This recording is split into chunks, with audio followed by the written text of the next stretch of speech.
हर जीव जीना चाहता है। आप चींटी के पीछे अंगुली रख कर देखो तो वो अपने प्राण बचाने के लिए भागेगी। हर जीव जीना चाहता है। जिसे तुम काट कर खाते हो ऐसे तुम्हें काल काटेगा, और जब वो काटेगा तो ये बताएगा नहीं कि हम काट रहे हैं। इसलिए बहुत होश में कोई पाप कर्म मत करो। बहुत सौम्यता से मनुष्य जीवन आनंदमय कट जाए, बहुत बड़ी भगवान की कृपा।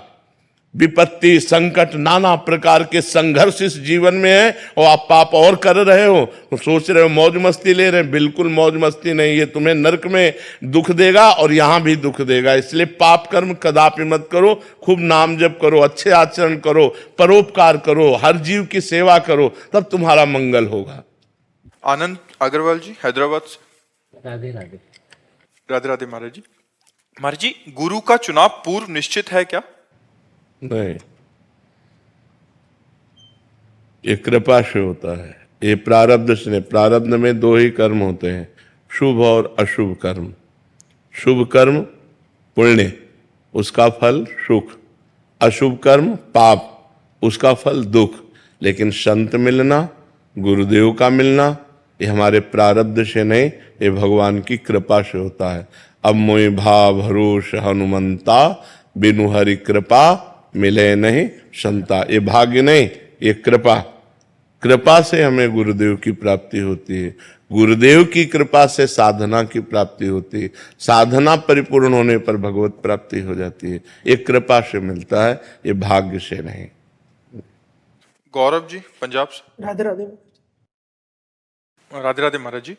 महाराज जी, मुझे मंत्र दीक्षा मिल चुकी है। मैं हर दिन माला जप और 84 जी का पाठ भी करता हूँ और निकुंज जाना चाहता हूँ। महाराज जी, अभी इनकी कह रहे हैं कि 7 महीने पहले शादी हुई है, पर धर्म पत्नी से एक दूसरे खोने का डर रहता है। हमारी एक दूसरे में आसक्ति इतनी बढ़ गई है कि अब तो एक दूसरे की मन की बात भी जानने लगे हैं। कोई बात नहीं, उसमें भगवत भाव रखो और धर्म पूर्वक विषय सेवन करो और नाम जप करो, माता पिता की सेवा करो। समाज में किसी भी जीव को कष्ट पाते देखकर हृदय द्रवित हो जाए और उसका परोपकार की भावना करो, इसी से भगवत प्राप्ति हो जाएगी। पत्नी से प्यार करना चाहिए, ये तो अहोभाग्य है कि आपकी और आपकी पत्नी में प्यार है। और भगवान ऐसे ही, हम कहते हैं हमारे समाज में बढ़े कि लोग अपनी पत्नी से प्यार करें, पराई स्त्रियों से गंदा आचरण न करें, पत्नी अपने पति से प्यार करे, गंदा आचरण न करे। ये सौभाग्य का विषय है कि आपकी और आपकी पत्नी में प्यार है। हम कहते हैं हमारे समाज में ऐसा ही होना चाहिए। पहले अगर गलती हो गई है तो उनको गलती मानकर छोड़ दे। जहां ब्याह हो तो अपने पति से प्यार करना चाहिए, अपनी पत्नी से प्यार करना चाहिए। ये गृहस्थ धर्म से ठीक है। खूब नाम जप करो, अच्छे आचरण करो। दिवांशी जी। राधे राधे। राधे राधे महाराज जी, एक सच्चे मित्र की क्या पहचान है? जो हमें कुपंथ से हटाकर, वासनाओं से हटाकर सच्चिदानंद भगवान में लगा दे, वही सच्चा मित्र है। जो कुपंथ से हटाकर सुपंथ में, कुपथ निवारी सुपंथ चलावा, मित्र की पहचान है। कुपंथ से हटाकर सुपंथ में चला दे, सुपंथ है भगवान। ऐसा तो गुरु है महाराज जी। तो सच्चे मित्र गुरु ही तो हैं, और तो कौन हो सकता है? सच्चा यार श्री कृष्ण है, सच्चे यार गुरुदेव है, और कौन है? दूसरा कौन है? दूसरा तो कुपंथ में फंसा जो कहते हैं, तो वो केवल झूठ बोलते हैं। वो उससे प्यार नहीं करते, वो अपनी वासनाओं से प्यार करते हैं। अपनी वासनाओं की पूर्ति के लिए बोलते हैं मैं तुमसे प्यार करता हूं, वो उनसे प्यार नहीं करते, अपनी वासना से प्यार करते हैं। अपनी भोगों की कामनाओं की पूर्ति के लिए बोलते हैं मैं तुमसे प्यार करता हूं। नहीं, प्यार का मतलब होता है प्यारे को सुखी रखना, प्यारे की हर बात को सिर माथे रखना और सुख पहुंचाना। ये प्यार कौन कर सकता है? ये भगवान ही प्यार कर सकते हैं, या कोई भगवान का भक्त प्यार कर सकता है, दूसरा कोई थोड़ी प्यार कर सकता है। कर्नल राजश्री जी। राधा वल्लभ श्री हरिवंश। श्री हरिवंश महाराज जी। महाराज जी, आप कह रहे हैं कि आप आर्मी में न्याय के पद पे कार्यरत हैं, जिसमें मतलब अनुशासन के। महाराज जी, कभी कभी ऐसे केस आते हैं जिनके एविडेंस को देखने और सुनना पड़ता है। तो महाराज जी, कभी कभी कुछ चीजें ऐसी गलत होती हैं जिसका मन पर बहुत बुरा प्रभाव पड़ता है, फिर मन में ग्लानि होती है। वो गलत मतलब आप महाराज जी एविडेंस देखने, क्योंकि ये न्याय देख रहे हैं, तो किसी ने प्रस्तुत किया, मतलब किसी जवान ने कुछ कर दिया, तो कुछ गलत भी हो सकता है महाराज जी, कुछ गंदी वो भी हो सकते हैं, तो उनको देखने पे फिर मन पे असर पड़ता है, बाद में ग्लानि होती है। नहीं, ग्लानि तो नहीं आपको होनी चाहिए, क्योंकि आपने कोई गलत तो कार्य किया नहीं। प्रभु जी, उसमें ऐसी एविडेंस होती है जो मतलब जो आप निषेध करते हैं, आज के जिस तरह की ऑफेंसेस हो रही है उस तरह की एविडेंस होती है, उसको देखना पड़ता है, बार बार देख के उसके हिसाब से उसका चार्ज बनाना पड़ता है और फिर उसका आगे का निर्णय लेना पड़ता है। तो उस इसमें वीर बन करके, इसमें वीरता अंदर धारण करते हुए, बिल्कुल कठोर हृदय रखते हुए निर्णय करना चाहिए। उसमें बिल्कुल नहीं। 3 प्रकार की भगवान की लीलाएं हो रही, सात्विक लीला, राजसिक लीला, तामसिक लीला, मानुषिक लीला, राक्षसी लीला, दैवी लीला। तो जब राक्षसी लीला का निर्णय करना हो तो उस समय कठोर हृदय होना चाहिए, बिल्कुल नहीं। ना अपने अंदर कोई दया होनी चाहिए, न कोई ग्लानि होनी चाहिए। तो जैसा कर्म करता, देखो भगवान तो सब कितने दयालु है, लेकिन देख रहे हो ना, जब कर्म का भोग देते हैं तो बिल्कुल दया नहीं, बिल्कुल दया नहीं, बिल्कुल परिपक्व होना चाहिए। उस समय बिल्कुल तुम्हारे अंदर दया नहीं, कोई ग्लानि नहीं, एक अंदर और जोश होना चाहिए और उसको उचित दंड देना चाहिए। गुरु जी, ऐसा लगता है कि आपकी वाणी सुनते कि कहीं मैं कोई अपराध तो नहीं करी, बार बार देखना पड़ता है, इसलिए नहीं नहीं नहीं नहीं नहीं नहीं नहीं, बिल्कुल अपराध नहीं। वो तो आपका कर्तव्य कर्म है और कर्तव्य कर्म करने के लिए भगवान ने आदेश किया है, इसलिए वो अपराध नहीं, वो आपकी पूजा है। बिल्कुल निर्दोष होकर के आप कीजिए। जी जी। अर्चना जी। श्री हरिवंश। श्री हरिवंश महाराज जी। महाराज जी, आपकी जो बनारस की ठसक थी उसमें आपको वृंदावन ठाकुरानी का प्रेम मिल गया, तो महाराज जी आपको नहीं लगता ये बेजोड़ हो गया? मतलब ऐसा कैसे बेजोड़ हो गया? इस कलयुग बेजोड़ में नहीं हुआ। अलग सी धारा बहा दी। नहीं, बिल्कुल नहीं हुई। गंगाधर गोरे है ना, कर्पूर गौरम, प्रियाजू कैसे है? गोरी है ना, तो बस धारा तो धारा ही मिल गई। वो धारा चली और राधा में आ गई। धारा का उल्टा क्या होता है? तो बस बेजोड़ कैसे हो गया? वही धारा, वही जा पर कृपा न करें पुरारी, सो न पाओ मुनि भक्त हमारी। जिस पर भगवान शंकर की असीम कृपा नहीं, वो श्री प्रिया प्रीतम का प्रेम रस प्राप्त नहीं कर सकता। नरसिंह मेहता जी पर भी भगवान शंकर की कृपा हुई, राधा बाबा पर भी, बड़े बड़े पर भगवान शंकर की कृपा से ही हरि भक्ति प्राप्त होती है। इसलिए बेजोड़ नहीं, है तो सही जोड़ है, भगवान की कृपा से ही तो भक्ति प्राप्त होती है। बेजोड़ मतलब बहुत अच्छा, अच्छे से ऊपर। हाँ ऐसा, हाँ ये हाँ, मतलब शिव और क्योंकि अपने भगवान शंकर से कुछ मांगा ही नहीं, तो उन्होंने अपनी इच्छा से दे दिया। कैसा होगा वृंदावन, चलो वृंदावन, चलो रास दिखो, तो ये उन्होंने किया। नहीं तो हम तो केवल अनन्य भाव से भगवान शिव की उपासना, और ना हमें मोक्ष की चाह, ना कोई चाह नहीं, केवल उपासना। तो उन्होंने उपासना का फल उपासना दे दिया, प्रिया प्रीतम की उपासना दे दी, काशी से ट्रांसफर कर दिया वृंदावन। ये उन्हीं का खेल है, उन्हीं की कृपा है। लेफ्टिनेंट कर्नल विपुल सिंह जी। राधे राधे महाराज जी। महाराज जी, जो होना है वो होता है, अच्छे के लिए होता है, फिर भी मन में घबराहट और असंतुष्टि क्यों रहती है? हमेशा नेगेटिव ही क्यों लगता रहता है? भगवान की शरणागति न होने के कारण। उस अविनाशी सच्चिदानंद परम समर्थ सर्वशक्तिशाली भगवान का आश्रय न होने के कारण हमारे अंदर संशय बना रहता है, भय बना रहता है, चिंता बनी रहती है, उद्विग्नता रहती है। इसका विनाश ही होता है भगवान की शरणागति से। जब भगवान की शरण में होते हैं तो निर्भयता आती, निश्चिंतता आती, निशोकता आती, संशय नष्ट हो जाते हैं, विपरीत भावनाएं नष्ट हो जाती हैं, जो निगेटिव भावनाएं हैं वो नष्ट हो जाती हैं। इसलिए भगवान की शरण में हो, नाम जप करो, आप देखो खुद आपको लाभ मिलेगा। जितना नाम जप करोगे उतना ही आपको लाभ मिलेगा। भगवान बड़े करुणामय हैं। हाँ, बिना भगवान के जुड़े हमारे फिर कर्मों का केवल हिसाब रहता है, शुभ और अशुभ, पाप और पुण्य कर्मों का ही फल हम भोगते हैं। और जब भजन करते हैं तो शुभ अशुभ को दबाकर नए प्रारब्ध की रचना भजन कर देता है। इसलिए भजन बहुत जरूरी है।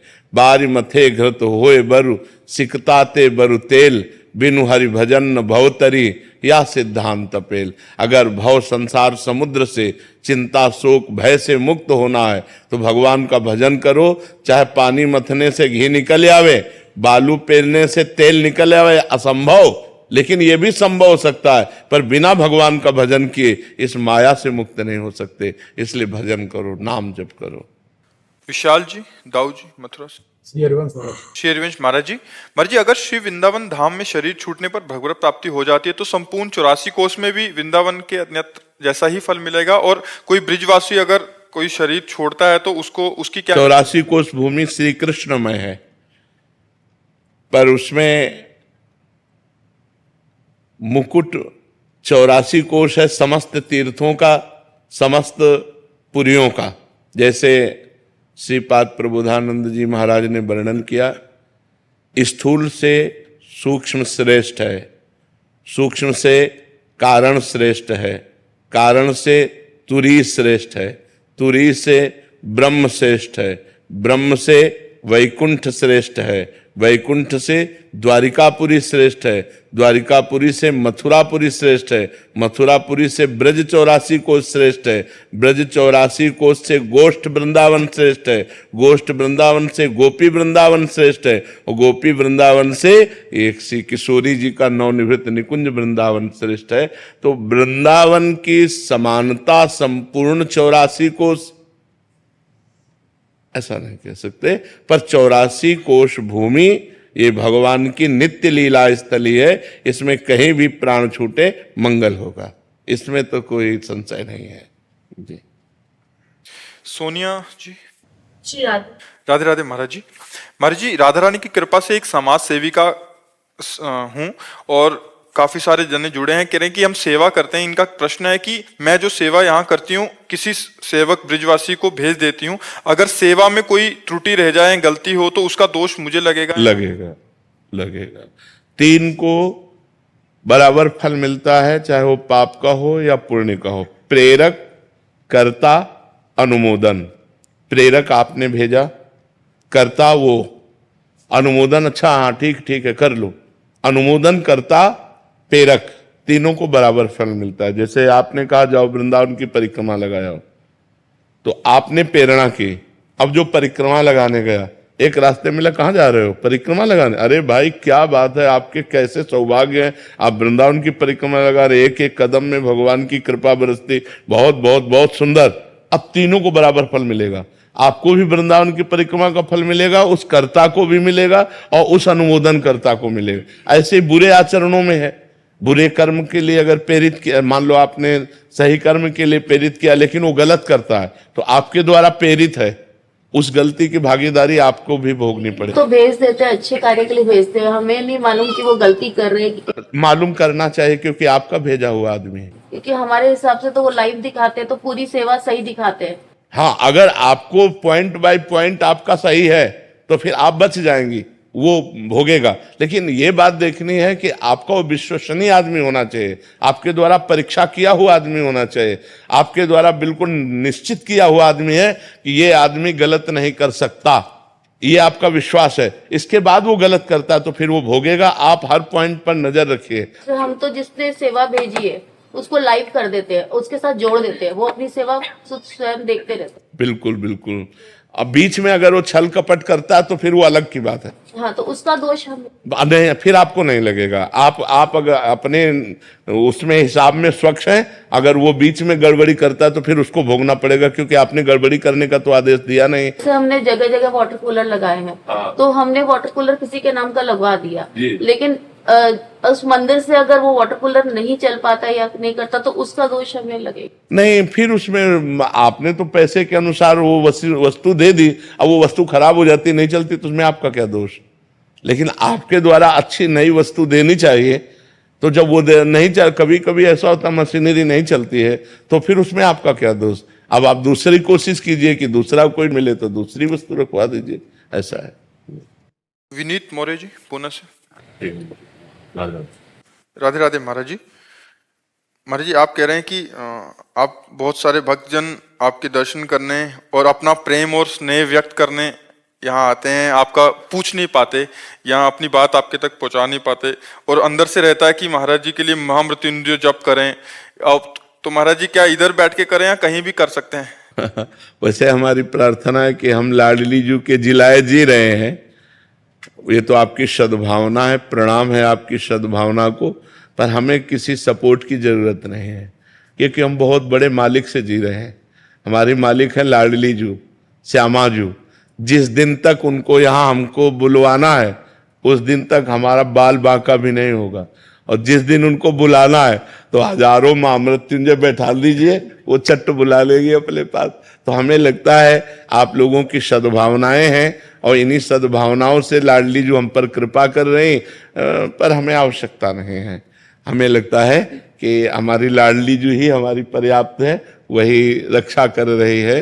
तो आप लोग जो सद्भावना कर रहे हैं कि मैं महामृत्युंजय जप करूं और वो सब करके बाबा को दे दूं जिससे बाबा जीवित रहे, तो असंभव, क्योंकि हम बहुत बड़ी सत्ता से जुड़े हुए हैं, हम लाडली लाल से जुड़े हुए हैं। वो हमें जब तक रखना चाहते हैं तब तक हमारी श्वास रुकेगी नहीं, और जिस दिन वो हमारी श्वास को पूरा कर देंगे उस दिन कोई रोक नहीं सकता, ये पक्की बात है। ठीक है ना? हाँ, आपका प्यार बहुत हृदय से स्वीकार है। जया जी गुरुग्राम से। राधे राधे। राधे राधे महाराज जी। महाराज जी, जब मैं गुरु मंत्र का सिमरन करती हूँ तब मैं सिमरन कर रही होती हूँ और एक मैं साथ साथ इधर उधर का चिंतन कर रही होती हूँ, और एक में थोड़ी थोड़ी देर में जागती हूँ और पता नहीं चलता कि चिंतन तो कोई और चल रहा है। मतलब एक तरफ ध्यान, ये कह रहे हैं कि सिमरन कौन कर रहा है, इधर उधर का चिंतन कौन कर रहा है, ये याद कौन दिला रहा है, महाराज जी कैसे पहचाने? मन, बुद्धि, चित्त, अहंकार, ये अंतःकरण चतुष्टय है। जब हम मन से सुमिरन करना चाहते हैं तो मन के दो भाग हैं, एक अशत भाग और एक शत भाग। शत भाग में हम सुमिरन करते होते हैं और अशत भाग में उस असत संसार की तरफ भागता हुआ होता है। भूत भविष्य का चिंतन, नाना प्रकार की कामनाओं का चिंतन, भोगे हुए भोगों का चिंतन, व्यर्थ का चिंतन, ये वो करता है। जब हमारा सत चिंतन बहुत काल तक निरंतर चलने लगेगा तो मन की असत वृत्तियां नष्ट होती जाएंगी, और जैसे जैसे वो नष्ट होती जाएंगी तैसे तैसे मन लगने लगेगा, और जब मन लगने लगेगा सुमिरन में तब आनंद की अनुभूति होती है, तब उसके अंदर दिव्य भाव आते हैं। फिर भगवान की धीरे धीरे, जिन भगवान का मंत्र जपा जाता है उनकी धीरे धीरे झांकी आने लगती है, फिर अपार आनंद आ जाता है। तो हमको ऊबना नहीं है, हमको डट के भजन की तरफ ध्यान रखना है। जो नाम जप कर रहे हैं, जो मंत्र जप कर रहे हैं, वो हमें सुनना है, वही हमें देखना है, वही हमें अंदर से बोलना है। तो मन की जो व्यर्थ की बातें हैं ये डिलीट हो जाएंगी, ये नष्ट हो जाएंगी धीरे धीरे। हमें चिंता नहीं करनी, हमें चिंतन संभालना है। विनीत शुक्ला जी काशी से। राधा वल्लभ श्री हरिवंश। श्री हरिवंश महाराज जी। महाराज जी, निरंतर सत्संग सुनने से नाम की महिमा का पता चला और निरंतर नाम जप का अभ्यास प्रारंभ कर दिया। महाराज जी, नाम का निरंतर अभ्यास करने के उपरांत जब भी कुछ समय का भी नाम छूटता है तो भारी अपराध का बोध होता है, मन अत्यंत व्याकुल होता है, और कि संसार ऐसा कौन सा कार्य है जिसके कारण नाम में अंतराय आया, क्योंकि संसार में सब कुछ नाशवान है, जैसे कि सत्संग से पता चला। महाराज जी, ऐसा और कैसे पुष्ट करूं कि ये भी जो बस यही विचार पुष्ट कर देंगे। ये जो विचार है कि कौन सा ऐसा लाभ है जो नाम से बढ़कर है, कौन सा ऐसा कार्य है जो नाम से बढ़कर, आखिरकार मरने पर सब कुछ यहीं छूट जाएगा। सत्य वस्तु तो नाम है। जब नाम में महत्व बुद्धि आ जाएगी, जैसे हमें भोजन में महत्व बुद्धि हुई तो जहां अच्छा भोजन आया वह नाम छूट जाएगा। हमें जिस भोग में महत्व बुद्धि हुई, जब वो भोग का संयोग आएगा तो नाम छूट जाएगा। हमें रुपये में महत्व बुद्धि हुई तो रुपये का संयोग जब आएगा तो नाम छूट जाएगा। जब हमारे विचार में नाम से बढ़कर कोई वस्तु ना रह जाए तो फिर नाम नहीं छूटेगा। हमारा जो अंदर का विचार है वही नाम छोड़ता है। विचार में जाए अच्छा भोजन हम पाने में लगे तो नाम छूट गया, हम जिस भोग को भोगने में लगे नाम छूट गया। तो जब हमारे अंदर ये महत्व बुद्धि आ जाए, भागवत में लिखा हुआ है 11 स्कंद में कि त्रिभुवन की राज्य लक्ष्मी देने पर भी एक पल के लिए भगवान का नाम न छोड़े, वो महाभागवत है। त्रिभुवन की राज्य लक्ष्मी दे छोड़ने, अगर हमें राज्य लक्ष्मी मिलती है तो मरने के बाद वो छूट ही तो जाएगी, तो उसका महत्व क्या रहा। मान लो हम कह रहे 100 अरब रुपया तुम्हारे नाम जपा, लेकिन 1 रुपया भी तो नहीं ले जा सकते। जब मरोगे तो 1 रुपया भी नहीं ले जाओगे, और आपने 10,000 नाम जप किए तो उसमें एक भी कम नहीं होगा। 10,000 के 10,000, चाहे जिस जन्म में आप जहां योनि में जाओगे वो आपका उत्थान करेंगे, वो आपका मंगल करेंगे। मान लो हमारे किसी कर्म से पूर्व के कर्म से हमें अन्य योनि में जाना पड़े, तो ऐसी सुंदर व्यवस्था रहेगी, ऐसी भागवतिक व्यवस्था रहेगी कि उसका जीवन मंगलमय हो जाएगा। नाम आपका परिणाम सुधारता है, जितना नाम जप करोगे उतना परिणाम आपका मंगलमय रहेगा। बाबा प्रारंभिक में अंतराल आता था तो इतनी बेचैनी नहीं होती जितना जैसे जैसे समय बीत रहा है। हाँ, अंतःकरण पवित्र होता ना। देखो अभी तो आप रोते नहीं हो, रोना आने लगेगा, मतलब ऐसा लगेगा क्या करूं, ऐसा क्यों हो गया। तद विस्मरणेन परम व्याकुलते थे, भगवान का विस्मरण होने पर परम व्याकुलता हो गई। ऐसा लगे यार सब छोड़ो, किस लिए, व्याकुल हो जाता है, रोने लगता है, छटपटाने लगता है, फिर आर्त भाव से पुकारता है, भगवान मैं तो नहीं कर सकता, बराबर प्रयास कर रहा हूं, आप मेरे ऊपर कृपा करो, आप मुझे बल दो, आप मुझे, वो भगवान से बातें करने लगता है। बड़ा मंगलमय जीवन हो जाता है, बड़ा मंगलमय। छोड़ना नहीं, चाहे मृत्यु आ जाए पर छोड़ना नहीं। सबसे बड़ा काम यही है, सबसे बड़ा लाभ यही है। मतलब जीवन धन्य हो गया आपका जो आपने कदम बढ़ा दिए भगवान की तरफ। नहीं पूरा का पूरा नारकी जीवन व्यतीत हो जाता है, कुछ हाथ नहीं लगता भाई, कुछ हाथ नहीं लगता। ये तो असीम कृपा भगवान की उस व्यक्ति के ऊपर जिसके दिमाग में बात आ गया कि भगवान का नाम जपना, भगवान का मार्ग चलना ये जीवन का परम लाभ है। ये वो धन्य व्यक्ति हो गया। अहो भाग्य, अहो भाग्य जो भगवान की तरफ एक कदम भी कोई चलने की बात सोचे। आपके अंदर भगवान नाम के प्रति प्रीता बढ़ रही, ये भगवान की असीम कृपा है, असीम कृपा है। निधि श्रीवास्तव जी, लंदन से। राधे राधे महाराज जी। महाराज जी, जब आप प्रिया प्रीतम के पास पहुंच जाएंगे प्रकट में, तो वहां पहुंचकर भी आप हम सबको याद रखेंगे महाराज जी? नहीं नहीं, वहां स्मृति रहती ही नहीं है, अन्य स्मृति यहाँ नहीं रहती। जैसे अभी कोई प्रभु की ऐसी बात चलने लगे जिसमें जो हमारे स्वाद की हो, मन सकिल जाएगा एकदम, क्या कहना है क्या बोलना है सब खत्म हो जाए। वो एक ही स्मृति रह जाती है, दूसरी स्मृति नहीं रह जाती। हृदय की बात बताऊं तो जैसे अब ये प्रातःकालीन बेला है, इस समय शांत बैठ करके अपने इष्ट का चिंतन करना और बातें करना बड़ा अंतर है ना। तो अब मन कहता है यार छोड़ो, मतलब आप सोचो आपका मन जब ऐसा कहता है तो हमारा मन कैसा कहता होगा। मतलब हमारा मन तो एकदम भागेगा नहीं भागेगा, पर हमको ड्यूटी दी गई है, ये सेवा दी गई है कि जगत मंगल के लिए आप प्रश्न उत्तर करो, इसलिए ये करते। नहीं तो स्मृति एक व्यक्ति का स्मरण नहीं, आप स्मरण करोगे वो स्मरण हमारे तक पहुंचेगा तो बात अलग है कि जिस गहराई से करोगे। ऐसे मिलने जुलने से हमारी स्मृति नहीं जाएगी। स्मृति आप गाढ़ चिंतन करोगे तब वो हमारे चिंतन में आएगा और फिर आपकी झांकी आ जाएगी कि अमुक व्यक्ति हमारा चिंतन कर रहा है। ऐसे नहीं, जब यहाँ ये हालत है तो वहां क्या हालत होगी। सोचो रूप राशि प्रियाजू, रूप समुद्र लालजू, और फिर उनके सिवा और कोई स्मृति आएगी है? और कोई स्मृति नहीं। जीवन का सार यही है यार, भजन कर लो, मान लो मेरी बात, गंदे आचरण छोड़ दो, पाप आचरण छोड़ दो, सुखी हो जाओगे। नहीं तो संसार बड़ा दुखमय है। गौरदेव जी। राधे राधे महाराज। राधे राधे महाराज जी। महाराज जी, हम लोगों का परिवार में जो परंपरा गुरु है वो गुरुदेव सब कुछ खाने की अनुमति देते हैं। उनका कहना है जब तक आपका आत्मा चाहती है तब तक सब कुछ खाना चाहिए। दुर्गति भी तो होगी, आत्मा चाहती है तो दुर्गति भी तो होगी। वो अज्ञानी है, वो आत्मा में कभी चाह होती है, और चाह मिटाने के लिए हम मनुष्य जन्म प्राप्त किया कि चाह पूरी करने के लिए। नरक जाओगे, जेल जाओगे, ये कौन सा उपदेश है? तस्मात् शास्त्रम प्रमाणम ते कार्या कार्य व्यवस्थित हो, का शास्त्र के अनुसार उपदेश होना चाहिए। ऐसे पाखंड भरे उपदेश नहीं देना चाहिए। हाँ, मनमानी आचरण कैसे आप दूसरे को उपदेश कर सकते हो?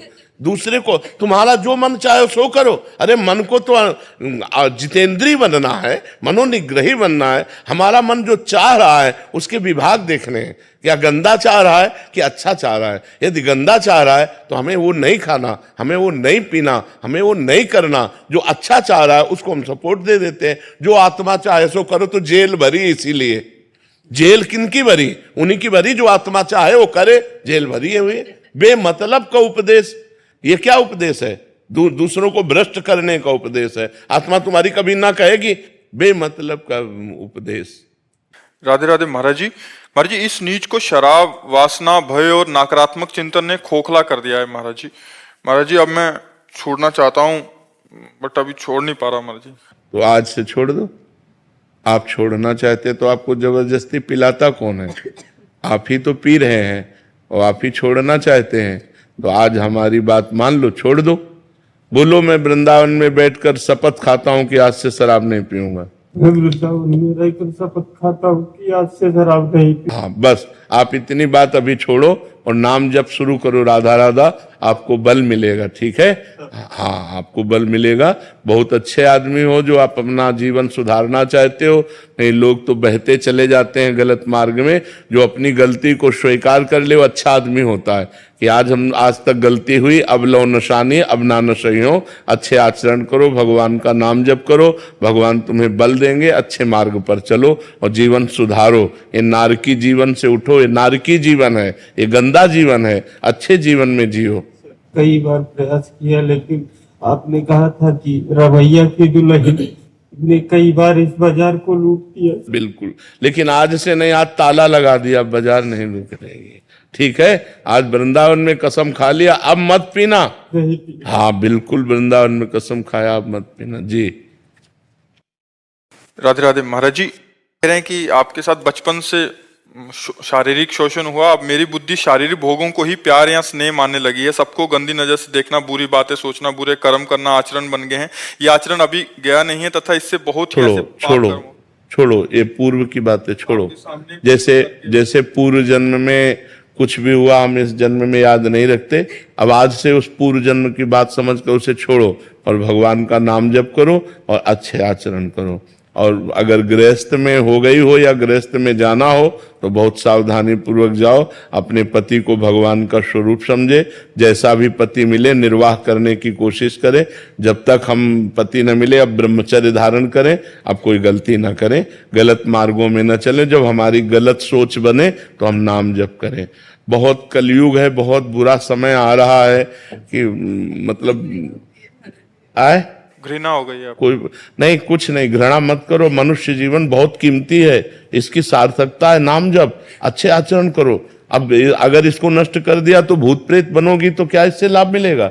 भूत प्रेत बन के थोड़ी लाभ मिलेगा। लाभ तो इसी शरीर से मिलेगा। इतना दिव्य मनुष्य जीवन, दुर्लभो मानुषो देहो, ऐसा दुर्लभ शरीर प्राप्त करके हमें पछताना नहीं है। जो हुआ सो हुआ। अब आज से संभाल लो। आज से गलती न करो तो तुम महान बन जाओगी। तुम नाम जप करो, ब्रह्मचर्य धारण करो, कोई अपने हाथ से गंदी क्रिया मत करो, गंदे बच्चों का संग मत करो। और कोई सदगृहस्थ मिले उसको पति रूप में स्वीकार करके सतमार्ग में चलो।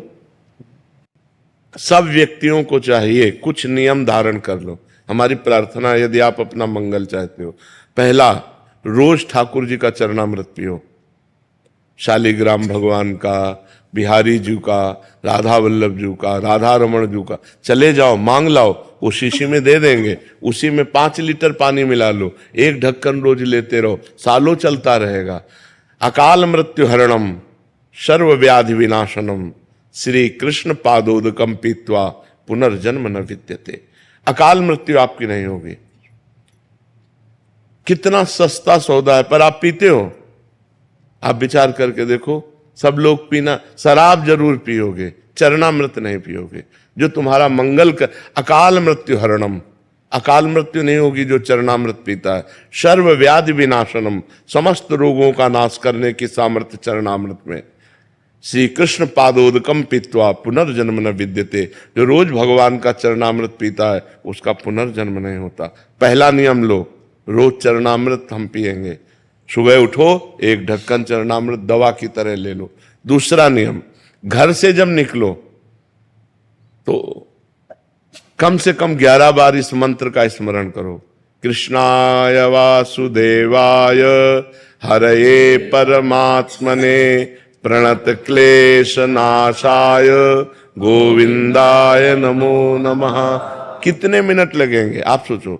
बहुत, हम कहते हैं बहुत आराम से कहोगे तो 5 मिनट में 11 मिनट। कभी आपका एक्सीडेंट नहीं हो सकता, कभी आप दुर्घटना में कभी नहीं फंसेंगे, और फंसेंगे भी तो आप सेफ निकल आएंगे। बस इस मंत्र को आप लगभग देखो सबको याद ही है।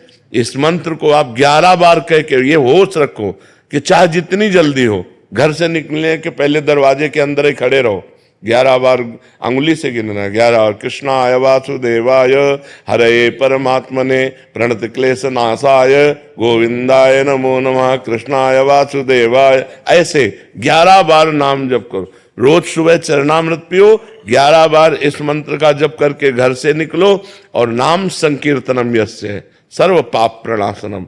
कभी भी 24 घंटे में 20-30 मिनट ऐसे निकालो जो घर में अपने ठाकुर के सामने बैठकर नाम संकीर्तन कर सको। राधा राधा, जो भी नाम आपको प्रिय हो, नाम संकीर्तनम यस्य सर्व पाप प्रणाशनम, सब पापों का नाश कर देगा। चौथी बात, प्रणामो दुख शमनम तम नमामि हरिम परम। जो भगवान को प्रणाम करता है, भगवान उसके सारे दुखों का नाश करते हैं। 11 दंडवत रोज नियम ले लो। ठाकुर जी घर में जो विराजमान है, सबके विराज, चाहे चित्रपट में हो, चाहे शालिग्राम के रूप में हो, चाहे विग्रह के रूप में हो, 11 साष्टांग दंडवत। राधा वल्लभ लाल की जय, प्रणाम किया, फिर खड़े, राधा वल्लभ लाल की जय, फिर प्रणाम किया, ऐसे 11 बार दंड। एक बार दंडवत का फल समझते हो? एकोपि कृष्णः कृतः प्रणामो दशाश्वमेधा व्रतेन तुल्यः दशाश्वमेधि पुनरेपि जन्म कृष्ण प्रणामी न पुनर्भवाय। एक बार श्री कृष्ण को साष्टांग दंडवत करने का फल है 10 अश्वमेध यज्ञ का फल। लेकिन 10 अश्वमेध यज्ञ का फल पाने वाले को पुनर्जन्म होगा, वो अपने यज्ञों का फल भोगेगा, पुनर्जन्म। कृष्ण प्रणामी न पुनर्भवाय, कृष्ण को जो प्रणाम करता है उसका पुनर्जन्म नहीं होता। ये हमारी बातें याद कर लो। पहली बात, रोज चरणामृत पियो। दूसरी बात, घर से निकलने के पहले 11 बार कृष्णाय वासुदेवाय इस मंत्र का जाप करो। तीसरी बात, नाम संकीर्तन 20-30 मिनट अपने घर में करो, जितना आनंद पूर्वक खूब डूब करके नाम संकीर्तन करो। चौथी बात, भगवान को 11 साष्टांग दंडवत करो। और पांचवी बात, वृंदावन की रज ले जाओ, जरा सी रज माथे पे रखी रहनी चाहिए, अपने बालों के बीच में जरा सी रज, वो हमारे सर माथे रहेगी ना, जो रज शिव सनकादि की आचत सो रज शीस चढ़ाऊं, किशोरी तेरे चरणन की रज पाऊं। ये वृंदावन की जो रज है, ये ब्रह्मेश्वरादि सुदुरूह पदारविंद श्रीमद पराग परमाद्भुत वैभवाया सर्वार्थ सार रसवर्षि कृपार्ध दृष्टेश तस्या नमोस्तु वृषभान भो महिमने। ये हमारी 5 बातें याद कर लो, आप सदैव सुखी रहोगे। 5 बातें, उठते बैठते चलते फिरते राधा राधा राधा, और ये 5 नियम धारण कर लो। समझ में आ गए? फिर आप अपने जीवन को देख लेना, कितना मंगलमय जीवन होता है, कितना आपको पॉजिटिव विचार आते हैं, कितना आपको अनुकूलता मिलती है, कितना आप दुख संकट से निवृत्त हो जाओगे। आप मान लो मेरी बात, लोग जंतुर पर भरोसा करते हैं, लोग कलावा पे भरोसा करते हैं, लोग किसी के आशीर्वाद पर भरोसा करते हैं। हम कह रहे हैं आशीर्वाद का आशीर्वाद हम दे रहे हैं। ये 5 बातें मान लो हमारी, जो तुम्हारा परम मंगल हो जाएगा। इन 5 बातों को जो अपने जीवन में उतारेगा वो खुद अनुभव करके देख लेगा कि हमको वृंदावन में जाने से क्या लाभ मिला। शंभू कुमार जी, राधे राधे। कुमार जी, आप कह रहे हैं कि आप सैनिक हैं। कुमार जी कह रहे हैं कि भगवान श्री कृष्ण स्वयं गीता में कर्म ही पूजा है कहते हैं। देश के हितार्थ जब हम सैनिक राष्ट्र सेवा में व्यस्त रहते हैं या अपने अन्य कर्मों में तत्परता से संलग्न रहते हैं, तो क्या नाम जप या गुरु सेवा से दूरी हमें भगवत प्राप्ति के लिए बाधक है? हाँ बिल्कुल। देखो, कर्म योग और कर्म केवल, इसमें अंतर है। कर्म केवल जन्म मरण प्राप्त कराएगा। जैसे आप राष्ट्रीय सेवक हैं, आप युद्ध भूमि में मारे गए तो आपको स्वर्ग मिलेगा, भगवत प्राप्ति नहीं होगी। लेकिन आप राधा राधा करते हुए युद्ध कर रहे हैं और फिर आपका शरीर छूटा तो आपको भगवत प्राप्ति होगी। भगवान ने कहा सर्वदा सर्वकालेषु मामनुस्मर युद्ध च। 2 बातें कही, केवल युद्ध नहीं कहा, मामनुस्मर युद्ध च, मेरा स्मरण करते हुए युद्ध करो, तो वो हो गया कर्म योग। और केवल युद्ध, ये हो गया कर्म। तो कर्म का परिणाम लोक लोकांतर तक मिल सकता है, भगवान नहीं। कर्म योग भगवत प्राप्ति कराता है। और कर्म योग तब होगा जब मां मुनिस्मर युद्ध च, मेरा स्मरण करते हुए युद्ध करो। तो भगवान का स्मरण करते हुए यदि आप राष्ट्र सेवा करते हैं तो ये आपका भजन भगवत प्राप्ति कराएगा। और अगर ऐसे ही मर जाते हैं, मान लो युद्ध में ऐसे मर जाते हैं, तो आपको स्वर्ग की प्राप्ति होगी, ना कि भगवान की प्राप्ति। पर स्वर्ग की प्राप्ति होगी जो बड़े बड़े पुण्यात्माओं को होती है, क्योंकि राष्ट्र के हितार्थ आपने प्राणों का बलिदान किया, इसलिए आपका मंगल हो जाएगा। जी। आकाश सैनी जी सहारनपुर से।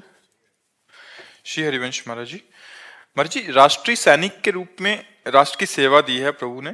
गुरुदेव ये कह रहे हैं कि घर से काफी समय दूर रहना पड़ता है। इस अवस्था में ना तो हम विरक्त हैं ना पूर्ण ग्रस्त हैं, कार्य के चलते पूर्ण अष्टयाम सेवा नहीं हो पाती, बस आपके बल से नियम पूर्ण कर लेता हूं। तो ऐसे में महाराज जी हमें भी निकुंज की प्राप्ति हो जाएगी?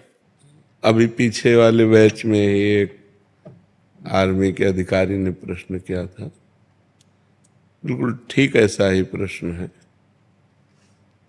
देखो, भगवान की प्राप्ति भगवान के स्मरण से होती है, किसी कर्म से नहीं होती। इसलिए भगवान ने दो बातें कही अर्जुन जी को, मां मुनिस्मर युद्ध च, अर्जुन तुम मेरा स्मरण करते हुए युद्ध रूपी पूजा करो। तो जैसे आप राष्ट्र सेवा में हो और आप भगवान का स्मरण नहीं करते हो, आप युद्ध में मारे जाते हो, तो आपको स्वर्ग मिलेगा। कुछ समय तक पुण्य भोग भोगोगे, फिर मृत्यु लोक में जन्म होगा। यदि आप राधा राधा जपते हो और युद्ध होम में भगवान का स्मरण करते हुए शरीर छूटता है, तो आपको सीधे भगवान की प्राप्ति होगी। ये राष्ट्र सेवा बहुत बड़ा कर्म है, छोटा मोटा कर्म नहीं है। क्योंकि अपने परिवार से दूर लगभग प्राय व्यापारी भी कई दिनों के लिए हो जाते हैं, विदेश में जाना है, कई मतलब बहुत ऐसे डिपार्टमेंट हैं जो हर समय परिवार में ही थोड़ी रहते हैं, परिवार से दूर रहते हैं। और प्राणों का कभी भी किसी का भी योग हो सकता है, किसी भी कारण से, या मृत्यु कभी भी किसी की कैसे भी हो सकती है। तो हमको अपने कर्तव्य पर ध्यान देना है।